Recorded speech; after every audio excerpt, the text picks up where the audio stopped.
그러고 보면은 요 중개사 법령및 실무 과목에서도 공부할 내용이 많아요, 적어요? 엄청 많습니다. 엄청 많은데 한 가지 분명한 것은 요 과정을 잘 따라오시면은 여기서도 좋은 점수가 나온다는 겁니다. 90점도 넘는 점수를 확보할 수가 있어요. 이렇게 많은 내용이지만. 그래서 고생을 하실 때는 고생을 제대로 한번 하셔가지고 그런 좋은 점수를 얻을 수 있도록 한번 노력하시기 바랍니다. 바로 문제 들어가 볼까요? 그 다음 이제 32번 문제 봐보세요. 이게 또 확인 설명서가 또 문제가 나왔군요. 교과서 447쪽에 거기 확인 설명서 작성 방법에 관한 내용입니다. 1번부터 바로 한번 읽습니다. 이거 나중에 지금은 잘 모르셔도 돼요. 나중에 이제 다 공부가 되는 내용들입니다. 1번입니다. 중개업자 기본 확인사항은 조금 전에 확인 설명서 몇 번부터 몇 번까지라고요? 1번부터 8번까지입니다. 그 기본 확인사항은 중개업자가 확인한 사항을 적도록 되어 있어요. 확인한 사항을. 그럼 1번 지문은 맞는 지문에 해당이 됩니다. 나중에 다 거기 기재 작성하는 방법을 보면요. 그게 전부 다 나와요. 그 다음 2번 들어갑니다. 권리관계의 등기부 기재 사항은 등기사항 증명서를 확인하여 적는다. 당연히 그리하겠죠. 예, 이것도 그대로 거기 나와 있어요. 맞는 지문. 3번. 매매의 경우 권리를 취득함에 따라 부담을 조세의정님에서율은 중개가 완성되기 전에 지방세법의 내용을 확인하여 적는다. 맞습니다. 나중에 다 나오게 되고. 4번을 보십니다. 우리 전번에 이런 내용을 공부하셨어요? 확인 설명서와 거래계약서 서명 및 날인 의무자 기억나십니까?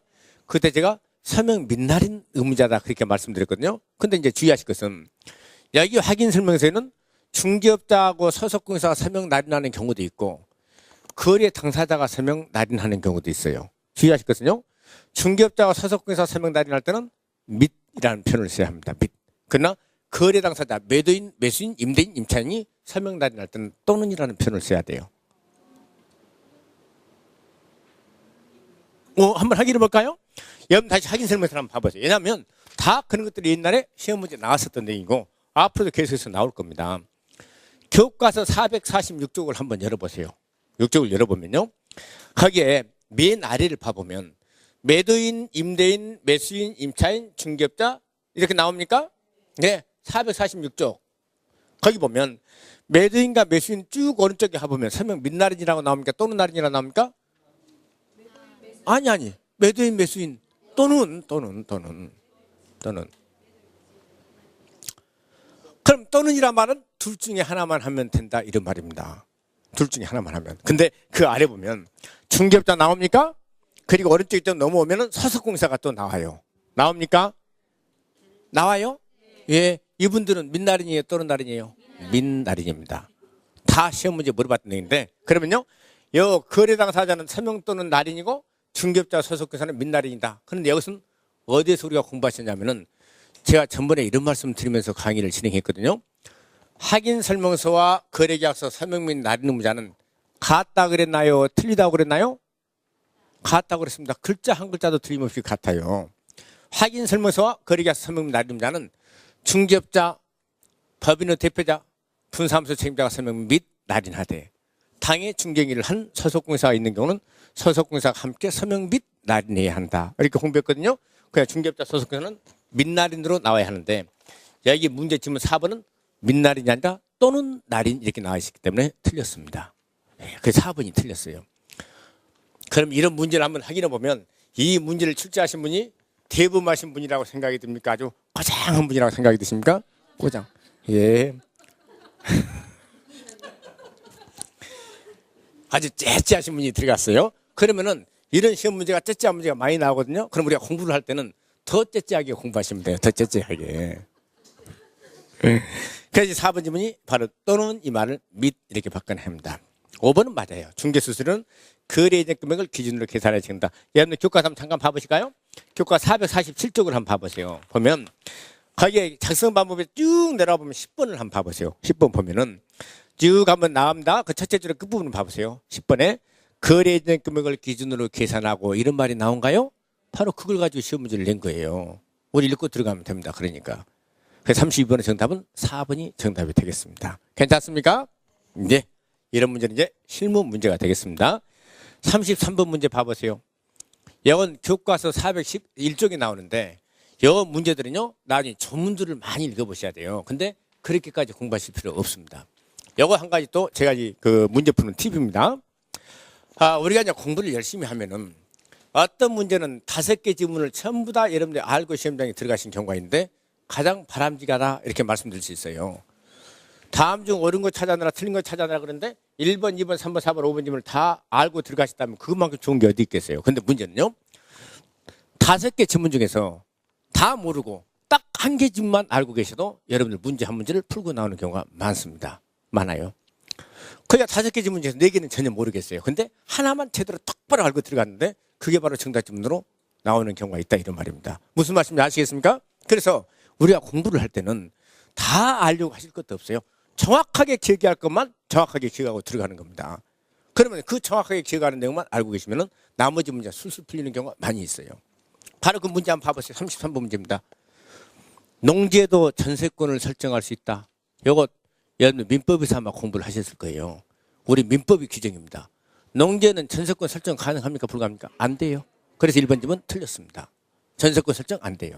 전세권 부분에 나옵니다. 그 물권법 공부할 때.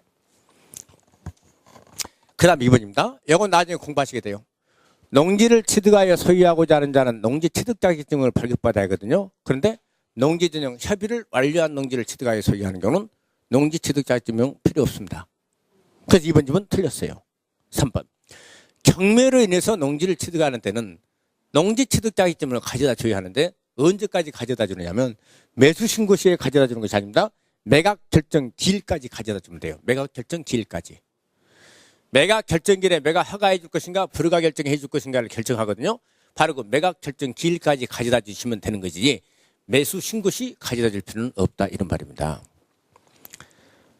4번 지문은 농지 매매가 위아래면 20km 이내 이건 과거에 그런 말이 있었거든요. 근데 지금은 없어진 지가 오래됐어요. 그 5번이 바로 대법원 판결이에요. 그 5번이 정답이 됩니다. 어떤 얘기냐면요. 이렇게 우리 대법원 판결이 나요. 농지 취득 자격증명이라는 것은 농지를 취득하고자 하는 자, 농지를 취득하고자 하는 자가 나중에 소유권 이전 등기를 할 때 필요한 서류지. 농지 취득 자격증명이 없다고 해서 농지 매매계약의 효력이 없어지는 것이 아니다. 농지 매매계약 자체가 무효가 되는 것은 아니다. 라는 취지의 판결이 나오게 됩니다. 그래서 이 농지 취득 자격증명은 농지 취득의 원인이 되는 매매계약 자체가 없어지는 것은 아니다고 보고 있기 때문에 효력 발생 요건은 아니다. 이렇게 보는 것입니다. 그건 대부분 판결인데 이 5번이 바로 정답이 되는 거죠.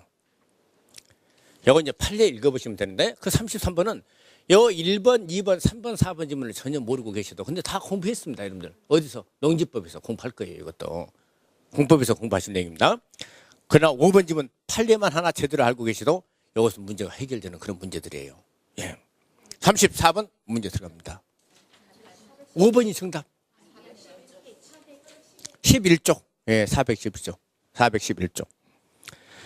그 다음에 34번은 134쪽에 나와 있는 내용인데요. 이건 우리가 공부했거든요. 여러분들이 중개업자가 되셔가지고 서석공사 중개보조원을 고용하셨습니다. 바로 이분들의 업무상 행위는 그를 고용한 누구 행위로 봅니까? 그를 고용한 중개업자 행위로 본다. 이렇게 공부를 했거든요.